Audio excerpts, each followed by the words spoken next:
दिग्गज डूंगरपुर की आन बान शान सभी अतिथियों का सम्मान प्रणाम करता हूं, अभिनंदन करता हूं। जैसा कि मैं सौभाग्यशाली हूं कि मुझे एक बार फिर वंस मोर का मौका मिला और मां शारदे से यही कहना चाहता हूं कि मैं तो मां वीणावाणी से केवल ज्ञान मांगता हूं, जनगण मन की पीड़ा गाने का वरदान मांगता हूं, जनगण मन की पीड़ा गाने का वरदान मांगता हूं।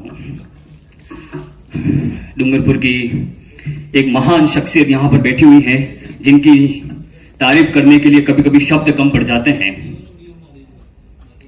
और मैं मुख्य विषय पर आता हूं। यहाँ पर सबसे पहले तो मैं ये बता देना चाहता हूं कि जो भारत का जो इतिहास है वो काफी प्राचीन है और सदियों से चला आ रहा है। हम कुछ ही महान क्रांतिकारियों को महान मानते हैं, लेकिन ऐसा नहीं है। उनके बाद उनकी पीढ़ियों ने भी बहुत कुछ अपने देश के लिए दिया है। जैसा कि हम महाराणा प्रताप के बारे में बात करते हैं, आज महाराणा प्रताप को पूरा विश्व जानता है, उनकी शौर्य, उनकी बलिदान, उनके समर्पित भाव को लिए। लेकिन आपको यह भी जानना आवश्यक है कि उन्हीं का पुत्र अमर सिंह भी महाराणा प्रताप से के समान ही वीर था। जिस प्रकार छत्रपति शिवाजी की बात करते हैं हम, छत्रपति शिवाजी जिन्होंने, आपने भारत के इतिहास में पढ़ा होगा कि कोई अपनी पत्नी के लिए कुछ करता है, कोई अपनी बहन के लिए कुछ करता है। पूरे विश्व के इतिहास में आपको केवल एक ऐसा ही उदाहरण मिलेगा जिसने अपने मां के लिए भारत में स्वराज की स्थापना की। अपनी धरती, अपना राज, छत्रपति शिवाजी महाराज का एक ही सपना था। छत्रपति महाराज के ही एक बेटे संभाजी राजे भोसले, जिनके बारे में आपको बहुत कम पढ़ाया जाता है, लेकिन इतिहासों में बहुत कुछ लिखा हुआ है। मंच का ध्यान आकर्षित करना चाहूंगा कि औरंगजेब ने मरने से पहले एक कोटेशन दिया था कि यदि मेरी 4 औलादों में से एक भी संभाजी राजे भोसला जैसा होता तो मैं पूरे हिंदुस्तान पर हुकूमत करता। किसी कवि की कल्पना है कि किसी कवि ने उनके बारे में लिखा है कि तेजपुंज तेजस्वी आंखें निकल गई पर झुकी नहीं, तेजपुंज तेजस्वी आंखें निकल गई पर झुकी नहीं, दृष्टि गई पर राष्ट्रनीति का दिव्य स्वप्न तो मिटा नहीं। शिवाजी का था वह बेटा गलत राह पर चला नहीं, वर्ष 400 बीत गए हैं शंभू के बलिदानों को, कौन जीता कौन हारा पूछ लो जग संसार को, मातृभूमि के चरण कमल पर अपना शीश झुकाया था, है ऐसा दुनिया में कोई जैसा शंभू राजा था, जैसा कोई शंभू राजा था। भारत के इतिहास में एक कहते हैं ना ओवर कॉन्फिडेंस के कारण भारत के इतिहास के साथ बहुत छेड़छाड़ हुई है। मैं हिस्ट्री और आर्कियोलॉजी का स्टूडेंट हूं, पिछले 3 साल से रिसर्च कर रहा हूं archaeology department of Rajasthan Udaipur Vidyapeeth से। उसमें मैंने भारत के इतिहास के जितने भी ग्रंथ हैं, जैसा कि सबसे महान ग्रंथ है पृथ्वीराज रासो, जो चंद्रबरदाई द्वारा लिखा गया है, जिसका इंग्लिशकरण कर्नल जेम्स टोड ने किया है। उसमें बिल्कुल प्रसिद्ध मिलता है कि कश्मीर का इतिहास राज तरंगिणी में मिलता है और पृथ्वीराज रासो के साथ भी छेड़छाड़ हुई है। बहुत से इतिहासकार एक मत नहीं है कि लास्ट में जो मोहम्मद घोरी के दरबार में पृथ्वीराज चौहान ने शब्दविधि बाण चलाया था, उसकी पुष्टि के लिए बहुत सारे लोग उसके ऊपर तर्क करते हैं, वितर्क करते हैं। लेकिन चंद्रबरदाई के पुत्र, दत्तक पुत्र जलहन ने इसकी पुष्टि की है और उसमें लिखा है कि जब चंद्रबरदाई पृथ्वीराज चौहान के सामने बोलता है, जब उसकी आंखें फोड़ दी जाती है, ये सारा प्रसंग आप सभी को पता होगा, मैं डीप में नहीं जाऊंगा। जब लास्ट में बोलता है कि 24 गज 4 गज 24 गज अनुमानित अष्टांग दूर खड़ा सुल्तान मत चुके चौहान। यह भारत का इतिहास है कि भारत का व्यक्ति वहां जाकर भी अपने राष्ट्र के लिए, अपने त्याग के लिए समर्पण करता है। चंद्रबरदाई के बारे में मैं कुछ बताना चाहता हूं कि चंद्रबरदाई के बारे में ऐसा कहा जाता है कि वो भाट जाति के थे और उनको अफगानिस्तान काबुल में लेकर जाया जाता है। तब अजमेर रियासत से, अजमेर चौहान वंश के साम्राज्य से केवल चंद्रबरदाई अकेला हिम्मत करके उसके दरबार में जाता है। क्यों? क्योंकि वो कवि होता है, एक वो मित्र होता है अपने दोस्त के लिए। और पृथ्वीराज चौहान गले मिलकर रोता है और कहता है चंद्रबरदाई की कि चंदू, उनका शॉर्ट नेम होता है चंदू, कि मुझे एक बार मौका मिल जाए तो मैं इस मोहम्मद घोरी को बदला लेना चाहता हूं। क्यों? क्योंकि पृथ्वीराज चौहान को उस कारावास में अपनी गलतियों का एहसास हो जाता है। ऐसा कहा जाता है कि 1151 में तराइन का पहला युद्ध होता है जिसमें पृथ्वीराज चौहान विजयी हो जाते हैं और 1151 के बाद उन्हें अभिमान हो जाता है कि मुझे कोई नहीं हरा सकता, मोहम्मद घोरी को भी मैं हरा दूंगा। लेकिन 1151 से लगाकर 1192 तक बीच में छोटी मोटी 16 लड़ाइयां होती हैं जिसमें पृथ्वीराज चौहान विजेता होता है। लेकिन सबसे बड़ी गलती हो जाती है कि वह मोहम्मद घोरी को जिंदा छोड़ देता है। लेकिन जब 1192 में पृथ्वीराज चौहान हारता है तो मोहम्मद घोरी उसको बंदी बनाकर अपने दरबार काबुल में लेकर जाता है, वहां उसकी आंखें फोड़ दी जाती है और इस प्रकार का सुलूक होता है। इसलिए पृथ्वीराज चौहान रोता है और कहता है कि चंद्रबरदाई एक बार मुझे मौका मिल जाए तो मैं इसको मारकर अपने आप को इस पाप से मुक्त कर दूंगा कि मैंने एक काफी गैर काफिर को पे भरोसा कर लिया। ये प्रसंग मिलता है। इसके बाद जो दोहा बोलकर और मोहम्मद गौरी के ऊपर शब्द विधि वाहन चलाया जाता है और वो मर जाता है। इसके बाद चंद्रबरदाई और पृथ्वीराज चौहान आत्मदाह कर लेते हैं। ये प्रसंग बताने के पीछे मेरा मेन उद्देश्य यह है कि अब जब पृथ्वीराज चौहान उस दरबार में मर जाते हैं, चंद्रबरदाई और दोनों आमने सामने सुसाइड कर लेते हैं और मोहम्मद गौरी भी मारा जाता है। आज भी अफगानिस्तान काबुल के अंदर जो दरबार था वहां पर एक बड़ी दरगाह बनी हुई है और उस दरगाह के बाहर पृथ्वीराज चौहान को गाड़ा जाता है, पृथ्वीराज चौहान और चंद्रबरदाई दोनों को। और वहां पर आज भी कोई जाता है तो पृथ्वीराज चौहान की जो कब्र बनी हुई है जहां पर उनको गाड़ा था वहां पर जूते मारता है और फिर उस दरगाह में प्रवेश करता है। यह भारत के इतिहास के साथ सबसे बड़ी छेड़छाड़ी है जो मैंने वहां डीप ग्रंथों में पढ़ा और वहां मुझे ये मिला। इसके बारे में हमको नहीं बताया जाता है। भारत के इतिहास बहुत सारे हैं, मातृशक्ति बेटी है और यहां पर आज भारत की राजनीति में आज राजनीति के बड़े दिग्गज बैठे हैं। जहां तक मेरा सोचना है यह है कि धर्म की राजनीति नहीं होनी चाहिए, धर्म की राजनीति नहीं होनी चाहिए, केवल राजनीति में धर्म होना चाहिए। ईसा मसीह जो कहते हैं कि मैं ईश्वर का संदेशवाहक हूं और मैं ईश्वर के संदेश लेकर आया हूं। हजरत पैगंबर मोहम्मद साहब कहते हैं कि मैं ईश्वर का दूत हूं, ईश्वर ने मुझे भेजा है आप लोगों के लिए। केवल महाभारत के युद्ध में भगवान कृष्ण छाती ठोक के कहते हैं अर्जुन को कि पार्थ मैं ही ईश्वर हूं, तुम युद्ध करो युद्ध। यह भारत का इतिहास है। इसलिए भारत में के जो प्राचीन ग्रंथ हैं रामायण और महाभारत, विश्व का सबसे बड़ा युद्ध आज तक का महाभारत को माना जाता है। विश्व का सबसे बड़ा ग्रंथ श्रीमद् भगवत गीता को माना जाता है जिसमें 1 लाख श्लोक हैं। अहिंसा परमो धर्म, ऐसा कहा जाता है कि यह जैन धर्म से लिया हुआ है, जिसका मतलब होता है कि हमें हिंसा नहीं करनी चाहिए और वास्तविक नहीं करनी चाहिए। लेकिन महाभारत के 6ठे अध्याय में ये पूरा श्लोक मिलता है कि अहिंसा परमो धर्म, धर्म हिंसा तदेव च, कि ऐसा कहा जाता है कि जब आपके धर्म, आपकी संस्कृति, आपकी मर्यादा के ऊपर हमला होता है तो आपको हथियार उठाना आवश्यक हो जाता है। राजनीति क्या है इसका एक प्रमाण मिलता है अशोक की शिलालेख से। अशोक जो नालंदा पाटलिपुत्र का राजा हुआ करता था, उसका शासन आज मध्य एशिया, मिडिल एशिया, जहां पर खोतान है ना, वहां तक सम्राट अशोक का शासन था। आप सोचो कि किसी देश का मुखिया 2000 किलोमीटर दूर बैठता है और वहां से बैठकर 2000 किलोमीटर दूर अपनी सत्ता का, अपने नियम का, अपने धर्म का अनुसरण करवाता है। तो यह सबसे बड़ी शासन व्यवस्था थी भारत की, जिस पर हमें गर्व करना चाहिए। जैसा कि मैंने पहले भी बताया कि ये जो हमारी भारत की संसद है जिसका फोटो यहां पर लग रहा है, ये इंडियन हिंदू टेंपल आर्किटेक्चर का सबसे बड़ा उदाहरण है। मध्य प्रदेश के में एक जिला है मुरैना और वहां पर भगवान शिव का एक मंदिर है जिसका नाम है 64 योगिनी शिव मंदिर। ऐसा कहा जाता है भगवान शिव के बारे में कि 64 योगिनी शिव के बस में, जिनके भगवान शिव को समर्पित मुरैना के अंदर एक जो मंदिर है 64 योगिनी शिव मंदिर, उसी के आर्किटेक्ट के ऊपर भारत के संसद का निर्माण हुआ है। यह भारत के मंदिर की सबसे बड़ी जीत है।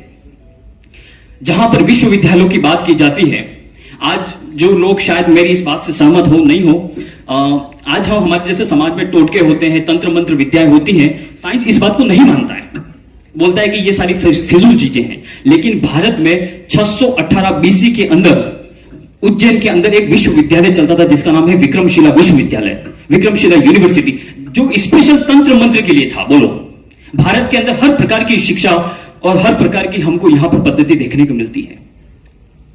श्री राजीव दीक्षित के एक आर्टिकल में उन्होंने इस बात का उल्लेख किया है कि सन 1898 के अंदर एक अंग्रेज अधिकारी होता है जिसका नाम होता है चार्ल्स बेसन, जो दक्षिण भारत के अंदर एक छोटी मोटी लड़ाई में जाता है और वहां पर युद्ध के समय उसकी नाक कट जाती है।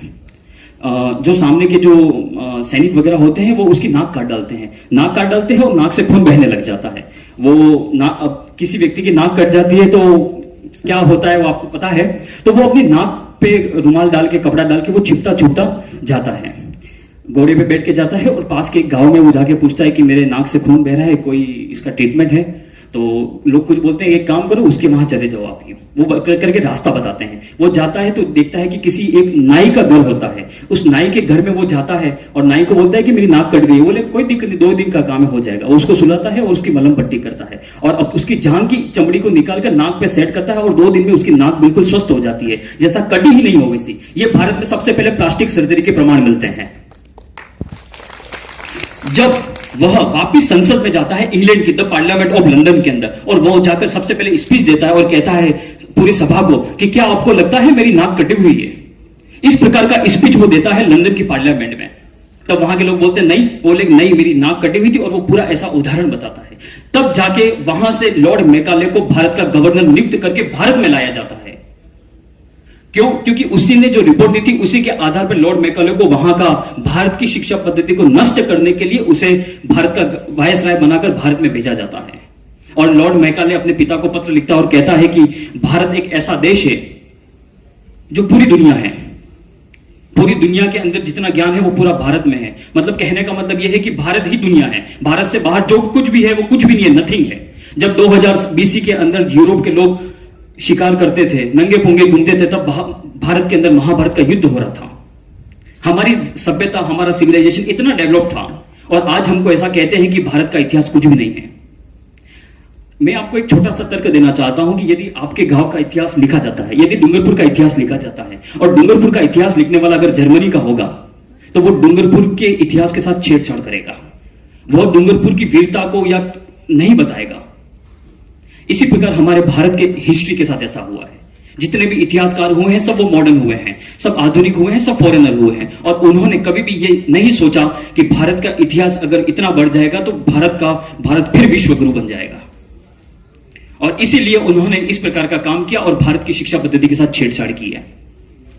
आज इंग्लिश जो इंटरनेशनल लैंग्वेज कहते हैं, लेकिन इंग्लिश की बात बता देना चाहता हूं कि इंग्लिश के अंदर केवल 12,000 वर्ड हैं, 10 से 12,000 वर्ड। आप मुझे ये बताइए कि जो चाची होती है, अपने चाची, मामी, है ना, ताऊ जी, इनके लिए हमारे पास बहुत सारे शब्द हैं, मामी, मासी के लिए, लेकिन इंग्लिश में केवल एक ही वर्ड है, वो है अंकल या आंटी। आंटी मतलब मामी के लिए भी आंटी, चाची के लिए भी आंटी, बुआ के लिए भी आंटी, सबके लिए आंटी। और हमारी हिंदी देखो, देवनागरी देखो, उसमें है ये। जिस प्रकार हमारे मामा, काका, फौजी के लिए हम शब्द हैं, उनके पास कोई शब्द ही नहीं है। क्यों? क्योंकि वहां पर रिलेशनशिप नहीं है, वहां पर उनके लिए एक ही शब्द है, अंकल। और जिस दिन आपको मिस्टर और मिसेज, सर और मैडम का मतलब पता चल जाएगा, उस दिन आप आपकी जुबान से सर और मैडम शब्द का उच्चारण नहीं करेंगे। इनके वास्तविक अर्थ डिक्शनरी ऑफ ऑक्सफोर्ड के अंदर कुछ और हैं, लेकिन हम इसके बारे में पढ़ते नहीं हैं, जानते नहीं हैं और बोलते हैं। भारत के अंदर बहुत सारे शब्द हैं, जैसे कि हम यहां पर पढ़ते हैं, हिंदी है, प्राकृत भाषा है, जिसके अंदर 64,000 शब्द हैं। एक छोटा सा उदाहरण बताता हूं, सूर्य के बहुत सारे पर्यायवाची हैं, भास्कर है, दिवाकर है, मरीच है, मरकंड है, दिनाकर है, बहुत सारे हैं। लेकिन इंग्लिश में केवल सन, इसके अलावा और कोई वर्ड नहीं है उनके पास। इसलिए भारत का चाहे शब्दकोश हो, साहित्य हो, इतिहास हो, सब कुछ गौरवमयी है। इस पर हमें गर्व करना चाहिए। इसलिए स्वामी विवेकानंद ने भी कहा है कि गर्व से कहो हम हिंदू हैं, हिंदुस्तान से हैं।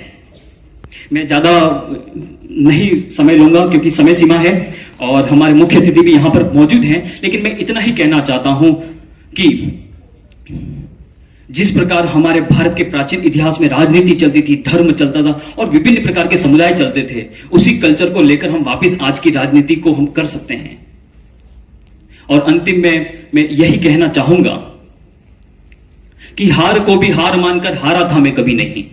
मेरी ही कविता की 2 लाइनें हैं कि हार को भी हार मानकर हारा था मैं कभी नहीं, जीत की कल्पना में रात भर सोया नहीं, जीत की कल्पना में रात भर सोया नहीं, मैं आजादी का शिखर पुरुष में अंधियारों से लड़ता रहा, अंधियारों से लड़ता रहा। जब हमारी संस्कृति के ऊपर कुठाराघात होता है, आज की जो शिक्षा पद्धति है, जो टेलीविजन का है, हम शारीरिक रूप से तो हिंदू हैं, शारीरिक रूप से तो हम इंडियन हैं, लेकिन हमारी मेंटेलिटी चेंज हो चुकी है। आज हमें कोई भारत के इतिहास के बारे में, क्योंकि सबसे पहले तो ये जो फोन देवता आए हैं, व्हाट्सएप यूनिवर्सिटी हैं, जिनके बारे में पता नहीं क्या क्या फैलाया जाता है, जिसके बारे में कोई पढ़ता नहीं है, और चाहे गांधी की बात, चाहे नेहरू की बात, और इस टाइप की बातें करते रहते हैं जिनका कोई यथार्थ नहीं है। जब तक आप किसी चीज के ऊपर स्पष्ट रूप से तर्क वितर्क करने में सक्षम नहीं होते हैं, तब तक आपको बोलने का अधिकार नहीं है। भारत के अंदर सीमाएं तो अभी बनी है, श्रीलंका से लगाकर अटक और अटक से लगाकर कटक, उड़ीसा, चारों तरफ हमारा भारत अखंड फैला हुआ था कि जब चाणक्य की शिखा खुलती है, नंदवंश कट जाता है, खंडित भारत फिर अखंड हो जाता है। भारत क्या था, इसकी 1-2 लाइनों में मैं परिभाषा देना चाहता हूं। भारत क्या है? एक डाकू से एक ऋषि बनने का सफर भारत है। रत्नाकर जो डाकू था और वो वाल्मीकि बनकर श्री रामायण की रचना करते हैं। एक सम्राट एक भिक्षुक बन जाता है, सम्राट अशोक जो कलिंग विजय के बाद भिक्षुक बन जाता है। एक चरवाहा जो चरवाहा से बढ़कर भारत का सम्राट बन जाता है चंद्रगुप्त मौर्य चाणक्य की मदद से। एक वयोवृद्ध जो अपनी इच्छा मृत्यु से मरते हैं पितामह भीष्म, जिन्हें 108 तीर लगे थे और कहते हैं कि 40 दिन तक वो बाणशैया पर सोए हुए थे और मकर संक्रांति के दिन उन्होंने प्राण त्यागे थे।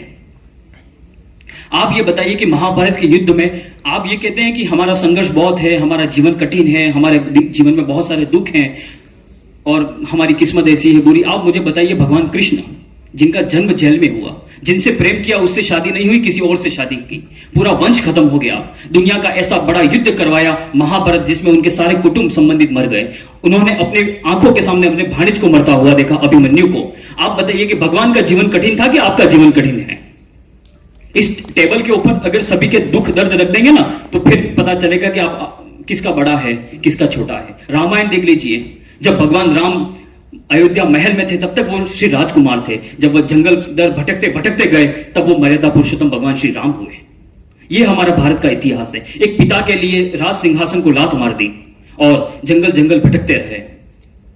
बहुत सी मैंने व्यासपीठ में जो कथाएं होती है वो भी मैंने सुनी है, उसमें बड़े बड़े जो होते हैं, मैं नाम नहीं लूंगा, वो जो बताते हैं कथाओं के माध्यम से कि राम ऐसे थे, हाय राम, राम ने पूरे जंगल में सीता को ढूंढा, हाय सीता, हाय सीता, हाय सीता करते करते वो कई, और भगवान के बारे में रामायण और महाभारत के बारे में उन संदर्भों को ही वो लोग बताते हैं जिससे कि जनता लोग इमोशनल हो जाए, रो जाए, और भगवान के बारे में ऐसा बताते हैं। अगर भगवान श्री राम को दूसरी शादी करनी होती तो वो कर लेते, क्यों सीता के पीछे भटकते फिरे? लेकिन उन्हें इस समाज में, इस राष्ट्र में, इस संस्कृति में एक आदर्श स्थापित करना था। रावण जिसके बारे में कहा जाता है कि बहुत विद्वान था, जिसने शिव तांडव स्तोत्र की रचना की थी, ये जाटवी गलत जल प्रवाह पावे तस्थले। जब भगवान राम ने सेतु के ऊपर राम लिखकर पत्थर डाला, पत्थर तैर गए। जब ये बात लंका में पहुंची तो लंका के लोग दौड़े दौड़े पहुंचे रावण के पास। रावण को बोला जाके कि जो वो वानर आया है वो तो राम लिखकर समंदर में पत्थर फेंकता है और वो पत्थर तो तैरने लग जाते हैं। तो रावण ने बोला इसमें कौन सी बड़ी बात है, चलो समुद्र के किनारे मैं भी मेरे नाम के पत्थर तैरा के बता देता हूं। रावण आया अपनी सेना के साथ, समुद्र के पास में पत्थर पर लिखा रावण और फेंक दिया समंदर में, वो पत्थर भी तैर गया। सारे लोग जय जयकार करने लगे रावण की कि हमारा राजा भी मायावी है, अब डरने की कोई बात नहीं है, ऐसे श्री राम तो आते रहते हैं और जाते रहते हैं। जब वो रावण अपने पत्नी मंदोदरी के पास पहुंचा तो मंदोदरी कहती है कि प्रभु आप ऐसा नहीं कर सकते, मुझे पता है, आपने किया तो किया कैसे, सच सच बताइए। तब रावण कहता है कि मैंने पत्थर पर रावण लिखकर पानी में छोड़ते हुए डालते वक्त यह कहा था कि तुझे श्री राम की सौगंध है अगर डूब जाए तो। जब आपका प्रतिद्वंदी, जब आपका विपक्षी भी आपके गुणगान करना चाहता है या करता है तो यही भारत की संस्कृति है। बस इन्हीं शब्दों के साथ मैं अपनी वाणी को विराम करूंगा। बोलने को बहुत कुछ है लेकिन समय सीमा है, और एक बार फिर मैं मंच का बहुत बहुत धन्यवाद अर्पित करना चाहता हूं कि उन्होंने मुझे मौका दिया। और फिर भी थोड़ा सा हिस्ट्री और आर्कियोलॉजी का स्टूडेंट हूं, थोड़ा भावुक हो जाता हूं, लेकिन अगर किसी मेरी बात पर अगर कुछ आपको ऐसा लगा हो तो थोड़ा सा माफ कर दिएगा, क्योंकि भारत का मूल इतिहास यही है। आप थोड़ा सा इतिहास पढ़िए, ये गूगल बाबा और यूट्यूब बाबा ये सब कुछ एक मायावी है। भारत के इतिहास में कुछ और लिखा गया है और हमको कुछ और पढ़ाया जाता है। भारत की भाषाओं के साथ छेड़छाड़ हुई, भारत के ancient history, medieval history, modern India के साथ छेड़छाड़ हुई और बहुत कुछ हुआ है। एस.एन. राव का एक कोटेशन है, जो मैन बहुत प्रख्यात आर्कियोलॉजी हुए हैं, एक गुजरात के आर्कियोलॉजी हुए हैं डॉक्टर एस.डी. सांकलिया साहब, जो पद्मश्री अवार्ड है, उन्होंने कहा है कि भारत का इतिहास वैदिक हड़प्पा सिविलाइजेशन से भी पहले का है। लेकिन जब हड़प्पा सिविलाइजेशन की खोज की भारत में, धोलावीरा, मोहनजोदड़ो, हड़प्पा और राखीगढ़ी, हरियाणा, कालीबंगा, इस टाइप में, लेकिन वहां के जो विदेशी इतिहासकार थे वो एक मत नहीं हुए। वो इसलिए एक मत नहीं हुए कि उनको भी पता था कि भारत की ये वैदिक सभ्यता विश्व की सबसे पुरानी सभ्यता है। यदि इसको विश्व की सबसे पुरानी सभ्यता होने का गौरव मिल जाएगा तो भारत फिर विश्व गुरु बन जाएगा, भारत फिर विश्व गुरु बन जाएगा। बहुत बहुत धन्यवाद, नमस्कार, जय हिंद। एक बार में एक साथ मेरे साथ बोलेंगे, भारत माता की जय, भारत माता की जय। शुक्रिया।